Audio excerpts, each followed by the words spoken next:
Pers merupakan pilar demokrasi dan bagian dari hak asasi manusia. Namun, bagaimana jika jurnalis justru dibatasi saat menjalankan tugasnya?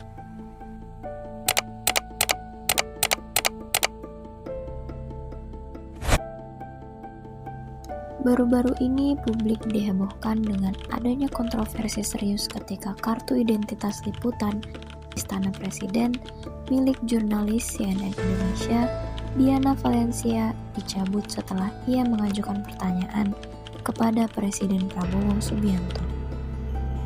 Peristiwa ini memicu protes luas dari berbagai organisasi pers dan masyarakat yang menilai bahwa tindakan tersebut adalah ancaman terhadap kebebasan pers di Indonesia.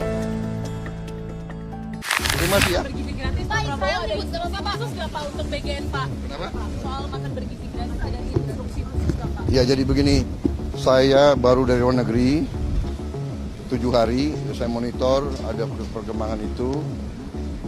Habis ini saya langsung akan panggil kepala BGN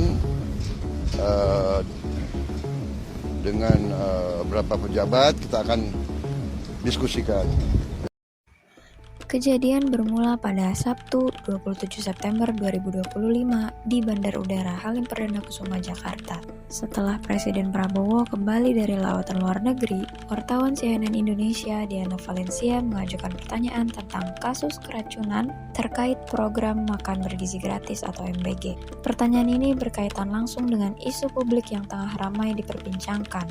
Namun, tak lama setelah itu, Biro Pers Media dan Informasi atau BPMI Sekretariat Presiden mengambil dan mencabut kartu identitas liputan istana milik Diana dari kantor CNN Indonesia. Tanpa kartu itu, Diana tidak lagi dapat menjalankan tugas jurnalistiknya di lingkungan istana, terutama dalam meliput agenda kenegaraan. Organisasi pers dan lembaga advokasi kebebasan pers langsung bereaksi.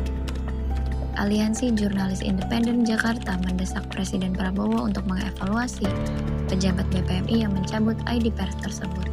Dewan Pers juga menegaskan bahwa pencabutan akses liputan ini berpotensi melukai hak publik atas informasi yang dijamin oleh Undang-Undang Nomor 40 Tahun 1999 tentang Pers.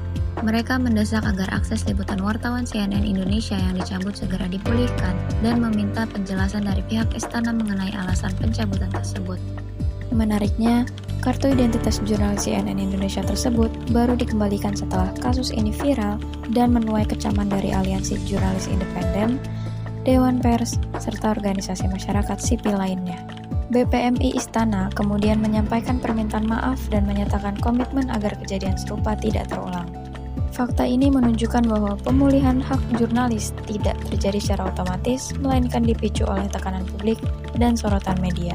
Artinya, perlindungan kebebasan pers dalam kasus ini masih sangat bergantung pada viralitas, bukan pada mekanisme institusional yang kuat. Dalam perspektif hak asasi manusia, kondisi tersebut menjadi problematis. Hak asasi seharusnya dilindungi sejak awal, bukan dikembalikan setelah muncul kegaduhan publik.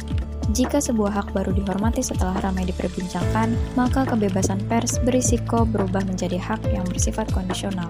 Sebagai kepala pemerintahan, Presiden Prabowo harus memiliki tanggung jawab konstitusional untuk memastikan bahwa seluruh aparat negara, termasuk BPMI, menjunjung tinggi prinsip hak asasi manusia dan kemerdekaan pers tanpa harus menunggu tekanan dari masyarakat.